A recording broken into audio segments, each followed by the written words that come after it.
Hello Chetan గారు. Hello madam. Chetan గారు, నాకు ఒక డౌట్ అండి. సో ఎక్కువసేపు కూర్చున్నా, ఎక్కువసేపు ఏదన్నా పట్టుకున్నా జివ్వు జివ్వుమంటూ ఒక ఎలక్ట్రిక్ షాక్ కొడుతున్నట్టు అనిపిస్తూ ఉంటుందండి.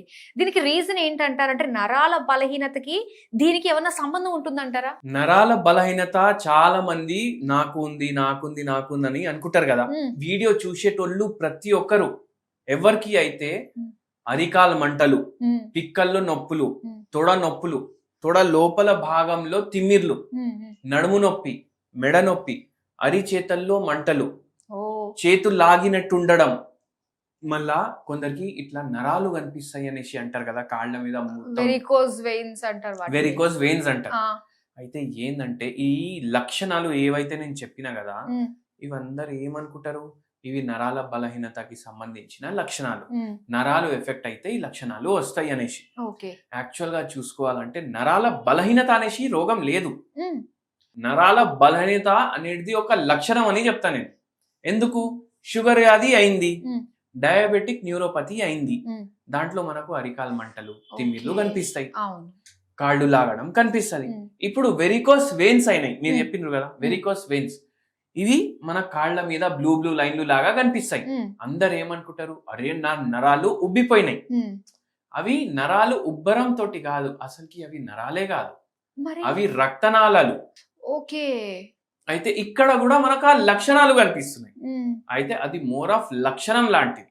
హుహు. కానీ మీరు చెప్పినట్టు నరాలే ఎఫెక్ట్ అవ్వడం వల్ల గూడా ఈ ప్రాబ్లమ్ చాలా వస్తది. హుహు. ఎట్లా? లంబార్ స్పాండిలోసిస్ అయిందనుకోండి. హ్మ్. అంటే నడుము భాగంలో స్పాండిలోసిస్ అయింది అనుకోండి. హ్మ్. ఈ లక్షణాలు అనిపిస్తాయి. సియాటికా ప్రాబ్లమ్ అయింది అనుకోండి. హ్మ్. ఇవి అనిపిస్తాయి. మెడలో ప్రాబ్లమ్ అయిందంటే చేతుల్లో అనిపిస్తది. నడుములో ప్రాబ్లమ్ అయిందంటే కాళ్ళల్లో అనిపిస్తది. ఓకే. కానీ మళ్ళా షుగర్ వ్యాధిలో గూడా అనిపిస్తుంది మనకు. హ్మ్. అయితే ఇంకోటి కొత్త కారణం ఇవన్నీ రావడానికి, షుగర్ వ్యాధి ఒక పాత కారణం. హ్మ్. మనం అందరం వినే ఉంటాం. హ్మ్. మళ్ళా దాని తర్వాత ఇక్కడ స్టీనోసిస్ గాని, స్పాండిలోసిస్ గాని ఏమైనా ప్రాబ్లమ్ అయితే మెడలో, నడుములో ఇవి వస్తున్నాయి. హ్మ్. సరిగా నిద్ర లేకపోతే గూడా వస్తున్నాయి. కానీ ఇప్పుడు ఒక కొత్తది మీకు కారణం చెప్తా. ఏంటండి అది? ఏంటంటే ఇది.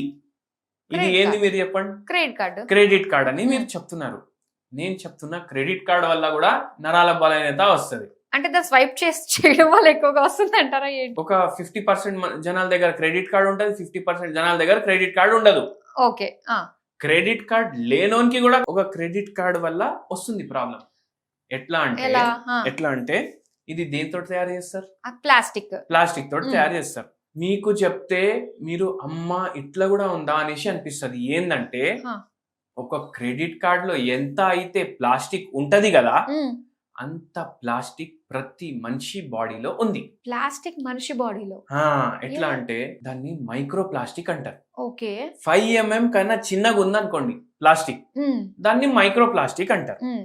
ఇప్పుడు ఏమైతదంటే మనం నీళ్లు తాగితే దాంట్లో గూడా కాలుష్యం వల్ల ప్లాస్టిక్ ఇంప్యూరిటీస్ వచ్చేసినాయి. అంటే ప్లాస్టిక్ కప్పుల్లో వేడి వేడిగా టీలు, కాఫీలు తాగుతూ ఉంటారు. వేడి వేడిగా అన్నం తింటూ ఉంటారు. సో, అదే రీజన్ అంటారా అయితే? ప్లాస్టిక్ కప్‌లలో తినడం వల్ల గూడా అయితది. ప్లాస్టిక్ గిలాసులలో చాయ్ తాగడం వల్ల గూడా అయితది. ఓహ్! మళ్ళా అదే గాకుండా నేనొకటి చెప్తాను మీకు. హ్మ్. ఇప్పుడు మనం ఎక్కడన్నా యాత్రకు పోయినామనుకోండి. హ్మ్. ఎక్కడో రోడ్డు మీద పోతున్నాం మనం. ఓకే. ఆ! హ్మ్. రోడ్డు మీద పోతున్నాం. ఏం జేస్తాం? అరే! ఏదో మనకు రివర్ కనిపిస్తది. హ్మ్. చెన్నైనో, వైజాగో ఎక్కడికో ట్రావెల్ చేసినాం. బీచ్ మీద హ్మ్. పిల్లలు ఆడుకుంటారు. ఒక పెద్దవాళ్ళు ఏం చేస్తారు, ఎక్కడైతే వాటర్ రావట్లేదు అక్కడ షాలేసుకొని కూర్చుంటారు. హ్మ్. అవునా కాదా? అవును. కప్‌లలో ఐస్ క్రీమ్‌లు తింటారు, హ్మ్. బఠానీలు తింటారు, అవి ఇవి తింటారు. అవి ఏం చేస్తారు? అక్కడే పడేస్తారు. హ్మ్. ఇది మొత్తం నీళ్ళల్లో కలుస్తది. అవును. నీళ్ళల్లో కలిసి చేపలు కూడా అవి తినేస్తాయి గదా! ఓకే. అవునవును. ఆ చేప మళ్ళా మన ప్లేట్‌లో గూడా వస్తది గదా! అంటే ఫుడ్ హ్మ్. చైన్‌లో ప్లాస్టిక్ వచ్చేసింది. ఓకే. అట్లా కాకుండా ఇప్పుడు మొత్తం చెత్త మన హ్మ్. రోడ్ల మీద పడేస్తాం. హ్మ్. చెత్త రోడ్డు మీద పడేసినప్పుడు అవి బ్రేక్ గూడా అయితది గదా హ్మ్. ప్లాస్టిక్. హ్మ్. ఏవైతే చిన్న చిన్న కణాలుంటాయి, గాలి కొంచెం ఎక్కువ వస్తే అది మొత్తం లేస్తది గదా గాలిలో. అవును. మనం అదే పీల్చుకుంటాం గదా! హ్మ్.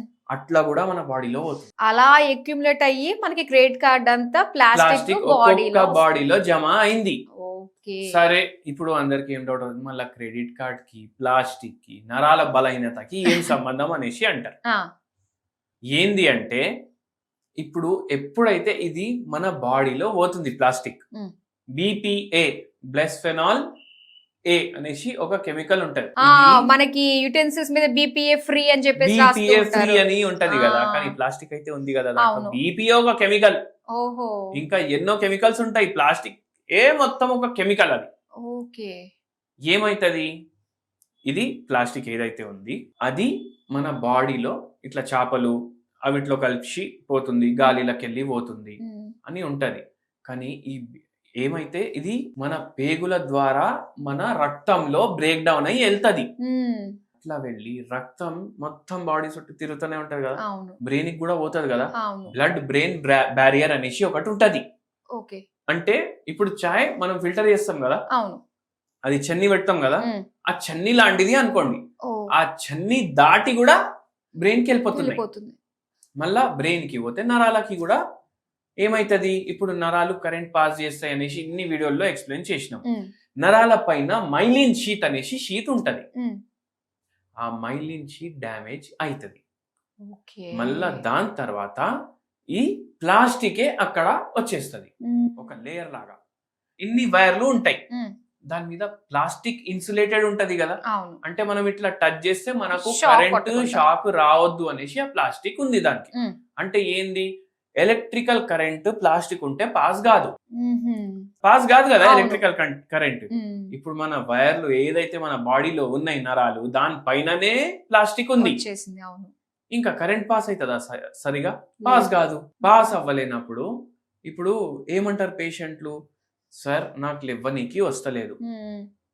నడుములో లంబార్ స్పాండిలోసిస్ కూడా ఉంది, నాకు సియాటికా కూడా ఉంది, డీజనరేటివ్ డిస్క్ కూడా ఉంది. మ్మ్. రిపోర్ట్లు చూస్తే అర్థమవుతుంది మనకు. ఎప్పటి నుంచి ఉందంటే 5-6 ఏళ్ల నుంచి ఉంది. మ్మ్. నిల్చోనీకి వస్తలేదు అంటే నడిచేటప్పుడు చెప్పులు జారిపోతుంది బయటికి. మ్మ్. చెప్పులు జారిపోయిందని నాకు అర్థమైతలేదు, ఎవరో వేరే వాళ్ళు చెప్తున్నారు, అరే తాత చెప్పులు ఇడిచేసినావు అనేసి. ఓ. అట్లా అయిపోతుంది. మెడలో నొప్పి, చక్కర్లు వస్తున్నాయి, మ్మ్. ఏం చేయాలి సార్, ఏం అర్థమైతలేదు. మ్మ్. ఇది ప్లాస్టిక్ మొత్తం ఎన్వైరన్మెంట్ ని పాడు చేసింది. మళ్ళా దానిపైన స్ట్రెస్ కూడా ఉంటది మ్మ్. జనాలకు. ఇట్లా రోగాలు వస్తున్నాయి ప్లాస్టిక్ వల్ల, నరాలకు సంబంధించినవి. అవే కాదు, ఇంకో పేషెంట్ ఏమంటున్నారు తెలుసా మీకు, హస్బెండ్ వైఫ్ వచ్చిండ్రు, మ్మ్. వైఫ్ కి ప్రాబ్లం ఉంది. ఏమంటున్నారంటే నరాల బలహీనత, ఇట్లనే ప్రాబ్లం. మ్మ్. రైట్ నడుము నుంచి కింద భాగం వరకు ఏదైతే మన టో ఉంటది కదా, మ్మ్. అక్కడ వరకు మొత్తం ఇట్లా లాగినట్టు అవుతుంది. మ్మ్. మూలలు ఉంటాయి కదా, మ్మ్. మూలలు ఎవరో ఇట్లా తీసుకొని హ్యామర్ తోటి కొడుతున్నారు నాకు, అలా అట్లా అనిపిస్తుంది. అనిపిస్తుంది నాకు. ఓ. కానీ ఆ పేషెంట్ కి డయాబెటీస్ కూడా ఉంది. మ్మ్. అయితే ఏందంటే ఇప్పుడు డయాబెటీస్ వల్ల వస్తుందని మనకు తెలుస్తుంది, మ్మ్. కానీ ప్లాస్టిక్ మన బాడీలో ఉండడం వల్ల కూడా మనకు డయాబెటీస్ వస్తుంది. బా. అయితే ఇట్లా వేరిడ్ సిమ్టమ్స్, మళ్ళా మతి మార్పు పెరిగిపోయింది అన్నారు. మ్మ్. షుగర్ వ్యాధి వల్ల మతి మార్పు పెరిగిపోతుంది. కానీ ఏదైతే బుర్ర ఉంటది, బుర్ర ఏం చేస్తుంది, మనం మొత్తం మెమరీ స్టోర్ చేస్తుంది. మ్మ్. ఇది హార్డ్ డిస్క్. ఇది ఇప్పుడు రికార్డింగ్ చేస్తున్నారు, మ్మ్. దీంట్లో మెమరీ కార్డు ఉంటది కదా. అవును. మెమరీ కార్డు ఏంది, హార్డ్ డిస్క్ లాగా. మ్మ్. ఇది మన మెమరీ కార్డు. అవును. ఇప్పుడు కంప్యూటర్ లో మనకు ఫైల్స్ కనిపిస్తాయి, అవి మ్మ్. ఎక్కడ స్టోర్ ఉంటాయి, హార్డ్ డిస్క్ లో స్టోర్ ఉంటాయి. మ్మ్. మన హార్డ్ డిస్క్ కరెక్ట్ ఉండాలి అంటే దాంట్లో ప్లాస్టిక్ అక్యుములేట్ అవ్వద్దు. మ్మ్. మతి మార్పు వచ్చేస్తుంది చాలా మందికి, డిమెన్షియా లాంటి ప్రాబ్లమ్స్, అల్జైమర్స్ లాంటి ప్రాబ్లమ్స్, మ్మ్. మళ్ళీ దాని తర్వాత పార్కిన్సన్స్ లాంటి ప్రాబ్లమ్స్. ఈ పేషెంట్ అంటున్నారు మతి మార్పు పెరిగిపోయింది సార్ నాకు. చూడండి చాలా మంది నరాల బలహీనత వాళ్ళకి మతి మార్పు పెరిగిపోతుంది ఈ మధ్య. అవునండి, చాలా మంది ఉన్నారు ఇలాంటి కేసెస్. ఒక పేషెంట్ అయితే ఏమన్నారు, ఒకసారి మన్మడిని డ్రాప్ చేయాలి స్కూల్కి వెళ్ళి పికప్ చేసుకొని రావాలి. ఆయన పికప్ చేసుకొని రావడమే మర్చిపోయింది ఒక రోజు. బా. కేసులు ఎందుకు పెరుగుతున్నాయి? మ్మ్. దీనివల్ల నరాలు ఎఫెక్ట్ అయ్యి మెమరీ డిస్టర్బ్ అయిపోతుంది. మరి ఏం చేయాలంటారు దీనికి? ఏం చేయాలంటే ఇప్పుడు మనము కూరగాయలు కొనడానికి పోయినప్పుడు మ్మ్. ఇంటికి వెళ్ళి ఒక బస్తా పట్టుకొని పోవాలి. ప్లాస్టిక్ ని అవాయిడ్ చేయాలి. అవాయిడ్ చేయాలి. మ్మ్. గుడ్లు 2 గుడ్లు కొంటే కూడా ప్లాస్టిక్ బ్యాగ్ లో వాడికే ఇవ్వమని చెప్తాం. మ్మ్. మళ్ళా అది రీసైకిల్ ప్లాస్టిక్ ఉందనుకోండి, మ్మ్. ఇంకా ఈజీగా బ్రేక్ డౌన్ అవుతుంది. మ్మ్. కూరగాయలు దాంట్లోనే పెట్టేసి ఫ్రిడ్జ్ లో పెడతాం, అవును. అవునా కదా. మ్మ్. ఎంతో మంది లేడీస్ ప్లాస్టిక్ కవర్లు అక్యుములేట్ చేసుకొని పెట్టుకుంటారు. అవునండి. కొందరి ఇంట్లో 20 కేజీలు కూడా ప్లాస్టిక్ కవర్లు ఉంటాయి, బా. దాంట్లోనే కూరగాయలు నింపేసి పెట్టుకుంటారు. మ్మ్. ఏమైతుంది, ఫ్రిడ్జ్ లో వారం రోజులు అట్లనే పడి ఉంటాయి ప్లాస్టిక్ కవర్లు. అవునవును. ఒకవేళ అట్లా సేఫ్ ఉంటే ఫ్రిడ్జ్ వాళ్ళు మొత్తం ప్లాస్టిక్ తోటే తయారు చేస్తుండే కదా, గ్లాస్ ఎందుకు ఇస్తారు లోపట? అవునా కదా? అవును. As far as possible plastic వస్తువులు వాడొద్దు. చిన్న చిన్న పిల్లలు ఆడుకునేటివి ఇంతకు ముందు వుడ్వి వస్తుండే, మనకు చిన్న పట్టణం నుంచి వస్తుండే. అవును అవును. లక్క ఇప్పుడు పిడతలు అని ఆ, చెప్పేసి లక్క వచ్చేవి. పిడతలు అని ఆ. వస్తుండే. వాడు నోట్లో పెట్టుకున్న ఏం అవ్వకపోతుండే. కాదు. ఇప్పుడు అది చూయింగ్, ఇప్పుడు వాళ్ళకి డెంటిషన్ ప్రాబ్లం ఉందనుకోండి, మ్మ్. వాళ్ళకు పళ్ళు వచ్చేటప్పుడు కొంచెం ఇరిటేషన్ ఉంటది అనేసి చూయింగ్ కి ఏదోటి ఇస్తారు. మ్మ్. అవి కూడా ప్లాస్టిక్ ప్లాస్టిక్. చేస్తుంది. వాడు నోట్లో పెట్టుకుని మొత్తం రోజు దాన్ని ఆ, బైట్ చేస్తూనే ఉంటాడు. అవును. పోవా అవి బాడీలో? పోతాయి. పోతాయి. అరే ఆడుకుంటుండు, నేను రీళ్లు చూసుకుంటా కూర్చొని అనేసి వానికి ప్లాస్టిక్ అవి ఇచ్చేస్తే టాయ్స్, వాడు దాంతోటే ఆడుకుంటాడు. అవన్నీ లోపలికి పోతూనే ఉంటాయి. అవునండి. అయితే ఇట్లా మనం ఇవన్నీ అవాయిడ్ చేయాలి. మ్మ్. హోమ్ రెమెడీలు కూడా ఉంటాయి. ఓకే. హోమ్ రెమెడీ ఏంది అంటే మునక్కాయది పొడి మ్మ్. మీరు రెగ్యులర్ గా తీసుకోండి. ఒక ఓకే. 2 చెంచాలు మ్మ్. మీరు ఇంత రైస్ లో వేసుకొని మ్మ్. దాని మీద కొంచెం ఆవు నెయ్యి వేసి మ్మ్. మంచిగా కలుపుకొని తినండి. మునక్కాయలో పవర్ ఉంటది నరాలకు జర గట్టిగా చేయడానికి, ఓకే. అందుకే తీసుకోమని చెప్తున్నాను. మళ్ళీ మునక్కాయలు బాయిల్ చేసి దాని వాటర్ తీసుకొని మొత్తం హార్డ్ ఏదైతే ఆ ఉంటది అది గుజ్జు. తీసేయండి. గుజ్జు గుజ్జు అది అంతా, ఉంటది కదా, అది మంచిగా తీసి, ఇది మొరింగా సూప్ అంటారు దీన్ని. ఓకే. దీంట్లో కొంచెం మిరియాల పొడి వేసుకొని తాగండి రెగ్యులర్ గా. మ్మ్. ఎన్ని రోజులు అవైలబుల్ ఉంటే అన్ని రోజులు తాగండి. మ్మ్. మీకు మెమొరీ కూడా షార్ప్ అవుతుంది, మీకు ఇట్లా నరాల బలహీనత వచ్చేది కూడా తగ్గుతుంది. సూపర్ అండి. చాలా మంచి టిప్ చెప్పారు. నరాల బలహీనత గురించి, దాని నుంచి ఏ విధంగా ప్లాస్టిక్ వాడుకొని తగ్గించుకోవాలి అన్న విషయాలు మాకు ఎడ్యుకేట్ చేసినందుకు థ్యాంక్ యూ సో మచ్ అండి. థ్యాంక్ యూ అండి.